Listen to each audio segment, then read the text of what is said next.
Salam sejahtera bagi kita semua, khususnya kelas 12 SMA dan SMK. Kembali kita bertemu di dalam pelajaran kita, sekalipun belum bisa bertatap muka secara langsung karena COVID-19 masih merajalela.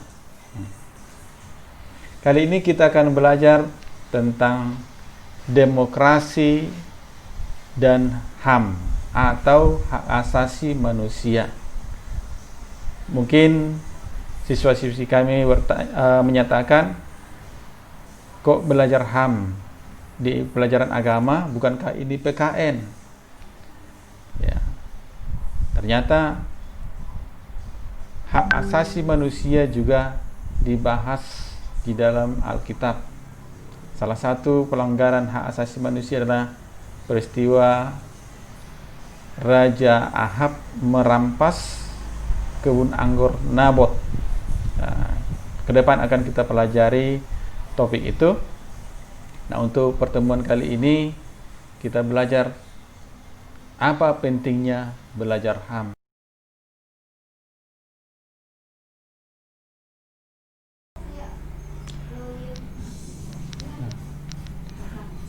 Pembahasan mengenai hak asasi manusia yang disingkat dengan HAM merupakan topik yang amat penting karena menyangkut hak paling mendasar yang diberikan oleh Allah bagi manusia. Misalnya hak untuk hidup dan dihargai sebagai makhluk mulia ciptaan Allah. Sedangkan demokrasi adalah model pemerintahan yang menempatkan rakyat sebagai unsur terpenting karena suara rakyat didengarkan dan dijadikan acuan dalam pengambilan keputusan. Nah, apa pentingnya belajar HAM? Pelajaran ini sangat penting terutama bagi remaja, agar remaja Kristen menyadari bahwa manusia diciptakan Allah sebagai makhluk mulia yang memiliki martabat dan hak sejak dalam kandungan ibu. Nah, sehingga dalam proses nanti pergaulan sehari-hari tidak sembarangan lagi untuk menyakiti orang lain atau teman. Nah, selanjutnya juga pentingnya belajar HAM adalah untuk memotivasi remaja Kristen untuk mampu membela HAM diri sendiri maupun juga hak asasi bagi orang lain serta bertindak proaktif dalam memperjuangkan demokrasi dan HAM. Nah, setelah memahami topik ini, diharapkan remaja Kristen mengerti akan tanggung jawabnya di bidang hak asasi manusia. Salah satunya adalah untuk menjaga hubungan yang baik dengan sesama, baik dengan teman, guru, anggota keluarga, maupun orang lain. Yang kedua, remaja Kristen juga dapat menghargai pendapat orang lain, menghargai sesama dalam berbagai perbedaan, berpikir positif terhadap orang lain, dan melaporkannya kepada yang berwajib jika menyaksikan peristiwa pelanggaran hak asasi manusia. Yang kedua, tentang pengertian hak asasi manusia. Nah, untuk ini lebih jelasnya, coba simak video berikut ini.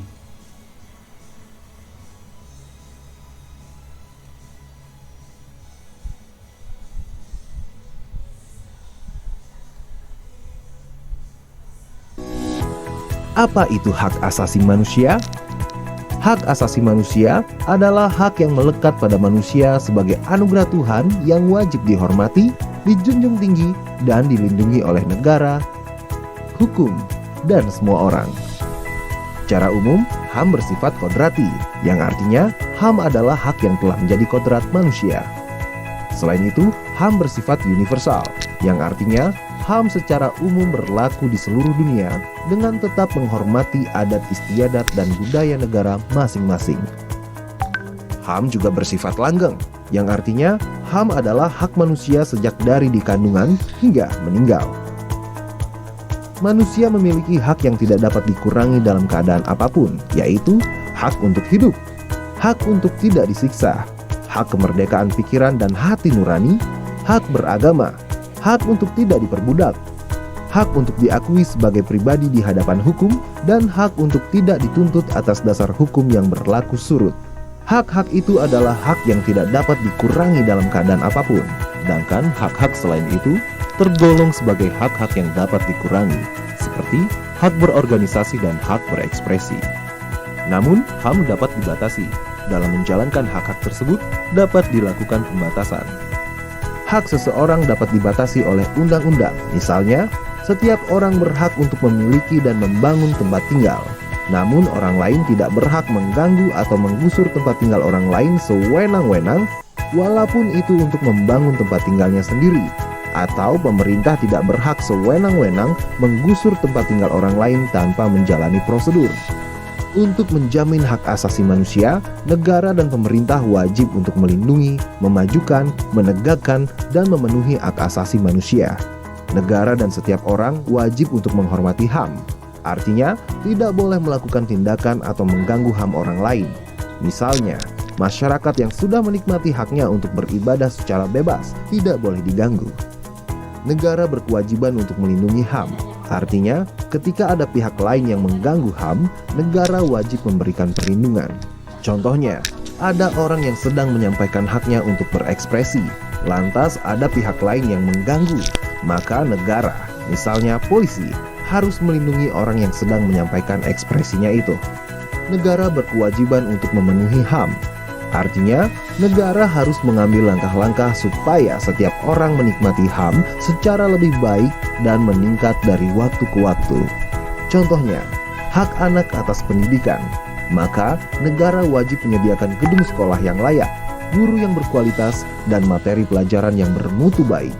Selain itu, setiap orang wajib menghormati hak asasi orang lain dan tertib di dalam kegiatan bermasyarakat.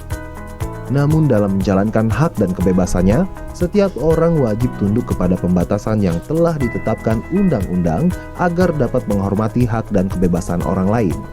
Apabila seseorang atau sekelompok orang atau aparatur negara dengan sengaja atau tidak sengaja mengurangi, menghalangi, membatasi, atau mencabut HAM orang lain, maka hal tersebut adalah pelanggaran terhadap hak asasi manusia. Pelanggaran hak asasi manusia akan menjadi akar dari segala permasalahan dari suatu negara.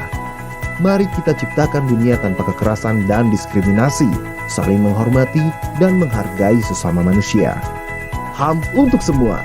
Laporkan setiap bentuk pelanggaran HAM, jangan diam.